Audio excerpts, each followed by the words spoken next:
and hopefully Hello. Hello, I can hear you, see you, we are good. Right, okay, now after a long delay, this is Ask Angelika episode 5A. So welcome Angelika. Welcome, Stephen. Thank you. Yes, it has been a while. I think I just need to turn my volume up a little bit so I can hear better. There we are. Now I can hear better. Okay. So it's it.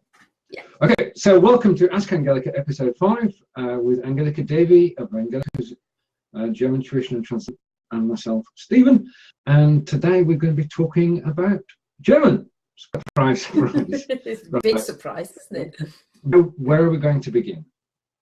Well, I wanted to say a little bit about library books. Now, I feel a little bit silly here myself, because in all those years where I've been looking for free resources that people can look for, I have never thought about asking in the library whether they have any German children's books. Now, this was something somebody pointed out to me. Somebody managed to get hold of a big pile of German children's books for their granddaughter. And he emailed me and he said, oh, you probably know about this. And I thought, oh, actually, no, I don't. So I went over to the library and I said to them, do you have German children's books? And she said, probably not here, but hang on a minute. She looked at the computer. She said, oh, yes. I mean, this is the county of Wiltshire I'm talking about. But my guess is this is actually something, well, I now know it's happening all over in England. And I'm guessing if you're listening from the US or anything, it probably will be exactly the same there as well. And the lady said to me, oh, we've got quite a few German children's books.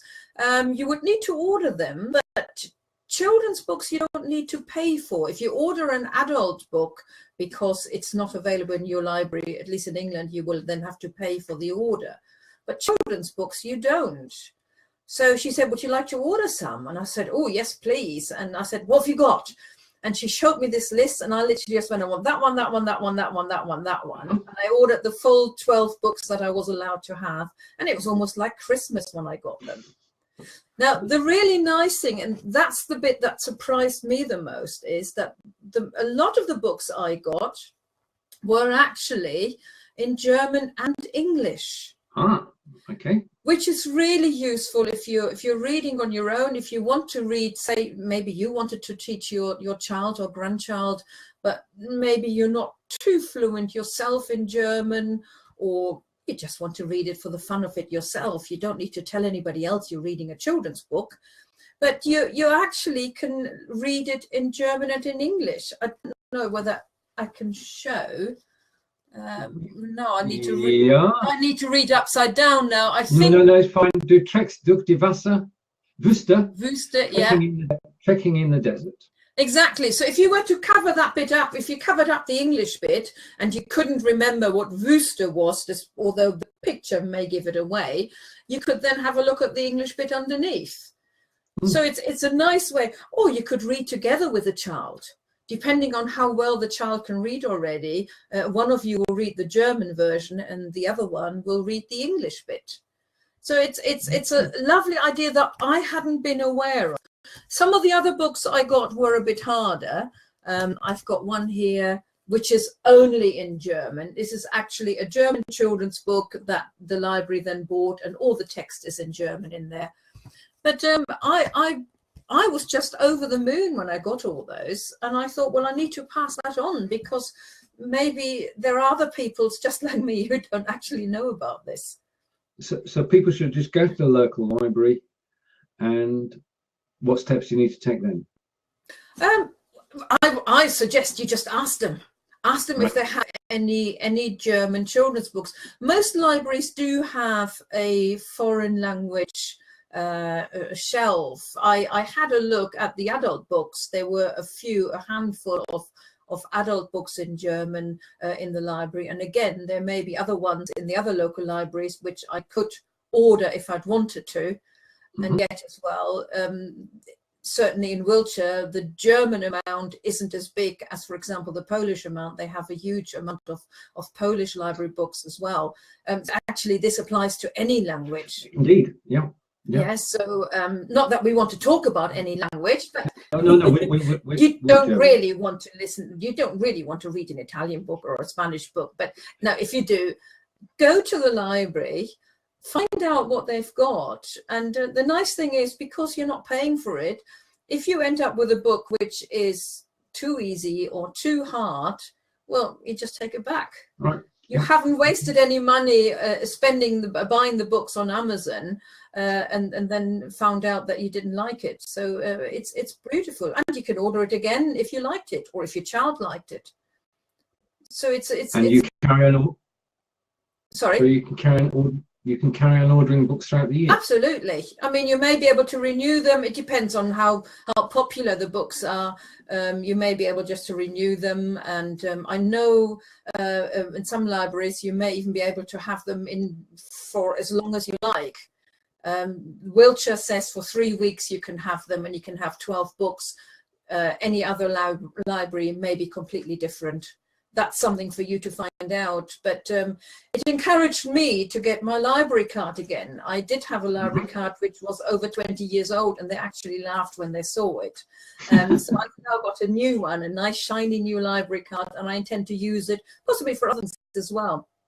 So it's supporting your local library as much as learning some German.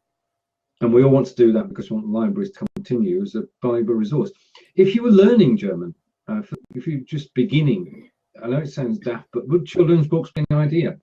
That depends. The really easy ones, of course. I mean, what was the one I read with some children earlier on the other day? What shall we do with a boohoo baby? Now, there are so easy words in there. I think anybody would be able to pick it up. If you pick up a proper storybook like this one, which I actually haven't looked at yet, but there is quite a lot more text in there. Yes. What you find with those books, that the tricky bit with those is that they are written in the imperfect tense. Now, there'll be any story, if you're buying a storybook, if you bought a storybook in English, or you borrowed a storybook in English, the story is usually in the past tense. The tense and the imperfect tense. Now, without going into a big grammar lesson now, roughly speaking, perfect tense is the one we use in spoken German, and imperfect tense is the one you find in stories. The perfect tense, well, first of all, when you're a beginner of German, you don't even learn the past tense yet. So somebody who is looking at, who's an absolute beginner and is just looking at present tense things, you would unfortunately need to start with the really, really basic books. But on the other hand, get the ones which are in German and English and just have fun with seeing how much you do understand. Up to the first past tense German learners learn is the perfect tense, because that's the one you use when you're speaking. And the imperfect tense comes later, because it's imperfect tense is easy to see with regular verbs, but the irregular ones, a learner may look at them and is saying, I haven't got a clue what that verb is supposed to be. So that makes it a little bit more difficult to read. But as long as you're aware of it, and again, if it's a library book and you borrowed one by accident or on purpose, and you looked at it and you think, actually, this is way above me, then take it back and borrow it again the following year and see if it gets any better. Sounds like a good idea and a great resource to make use of. A great free resource to make use of. Now, in talking of resources that people can use to learn a language, our second topic relates to something that you've just released. Yeah, another book. That one, of course, isn't free because it needs to be printed. And yes, I have published it. I had hoped to have a printed copy in my hand, but I haven't got it yet. I'm waiting for it. Oh, that's so big now, you can hardly see anything of the copy. It's also, it hasn't got much writing in it. Well, not from me. It is a diary or a motivational journal or whatever you want to call it. It's an undated diary for a whole year of learning German, and it's there to help people either keep track on their German learning or give it some structure. I mean, so many people nowadays that they're teaching themselves. And I can read it off of the screen, couldn't I? Yep. So many people are learning German. The one problem they have is to schedule their learning or to keep track of their learning or any of that like that, because if they have a book, that's fine, because they follow the textbook from page 1 down to page whatever it is. But if they're using things online, they may use lots of different things, and after a while they don't know anymore, what actually have I done, what haven't I done. And if you remember in episode, was it 3 or 4, okay, we actually answered John's question about what can he do because he's teaching himself, and how could he keep track. Yeah, I remember that. This diary is for. I have divided it into sort of 2 parts. One very small part, which is just 4 pages for a monthly quick planning. That would be very useful for somebody learning on their own, because they could actually say, right, okay, well, in the first month I want to do a lot of work on this topic or this grammar bit, and then the following month I want to do this, that, and the other. So just quick bullet points or anything. And then there are 52 weeks, 2 pages to each week. The first page is the page where you can write down every day what you've done. So, I don't know, did a grammar exercise, learned some more on the dative, or read an article or anything like this. And the second page is for reflection. There is one column where you can write down the things that didn't go quite as planned, where you may need a little bit more practice. The second one where you can write down what you really enjoyed. Maybe you've read a fantastic article, or you listened to a really good song and you understood it, or you just enjoyed it, or you finally understood what the imperfect tense is and how it works, or whichever other grammar topic you're just working on. And at the bottom there is a little bit more space to make plans for the next week. So maybe you're saying, although I understood the imperfect tense now, I really do need to do more practice. And just by writing it down, it's a good reminder again. Yes, there is also an idiom at the bottom of each week. That's just for fun, really. You can read it. I've got an English translation next to it. So either read it for the fun of it, or if you feel like it, you could turn it into a challenge and see if you can use it somehow in the following week.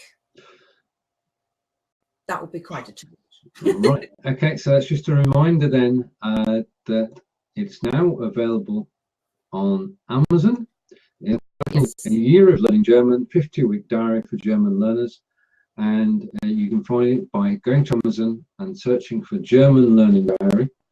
And then the book will be dispatched to you and you're ready. And as you said, Angelika, it can be any time of the year.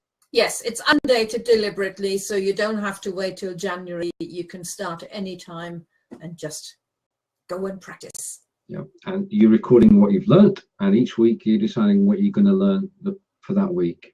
Yes. Yeah, so it's both a record and a planning. Exactly. It is to keep track on what you're doing and to motivate yourself as well, because this is very difficult when you're working on your own. Yeah, indeed. And you don't have Skype lessons or lessons. It's a great way to keep in touch. Now, also in terms of keeping in touch and keeping in touch with German, you have a blog which is published every week. Yes. That's a good answer, but can you expand on that?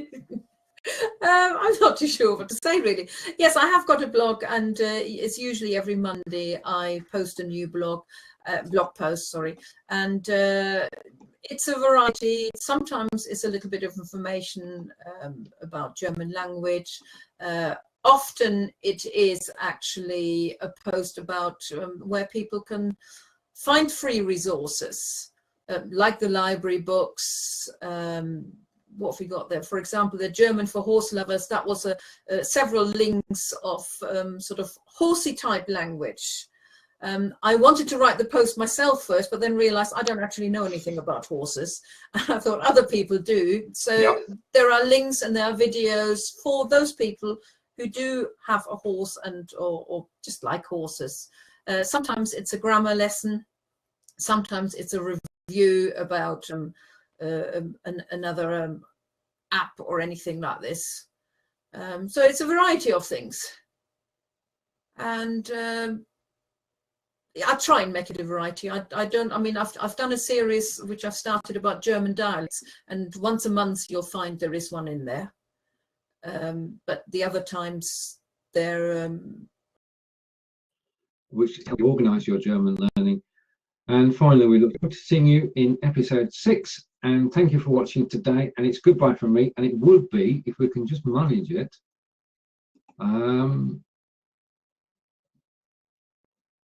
We'll try. Right. Shall I just say tschüss von mir?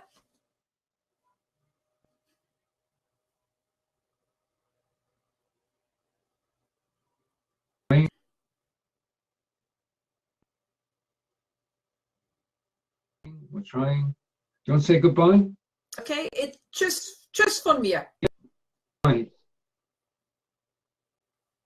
Ah. I have never thought about asking in the library whether they have any German children's books. Now, this was something somebody pointed out to me. Somebody managed to get hold of a big pile of German children's books for their granddaughter. And he emailed me and he said, oh, you probably... And hopefully... Hello. Hello. I can hear you, see you. We are good. Right. Okay. Now, after a long delay, this is Ask Angelika episode 5A. So welcome, and welcome, Angelika. Welcome, Stephen. Thank you. Yes, it has been a while. I think I just need to turn my volume up a little bit so I can hear better. There we are. Now I can hear better. Okay. So we're set. Yeah. Okay. So welcome to Ask Angelika episode 5 with Angelika Davey of Angelika's German tuition and translation, and myself, Stephen. And today we're going to be talking about German. Surprise, surprise. Big surprise, isn't it? Where are we going to begin? Well, I wanted to say a little bit about library books. Now, I feel a little bit silly here myself, because in all those years where I've been looking for free resources that people can look for, we know about this. And I thought, oh, actually, no, I don't. So I went over to the library and I said to them, do you have German children's books? And she said, probably not here, but hang on a minute. She looked at the computer. She said, oh, yes. I mean, this is the county of Wiltshire I'm talking about, but my guess is this is actually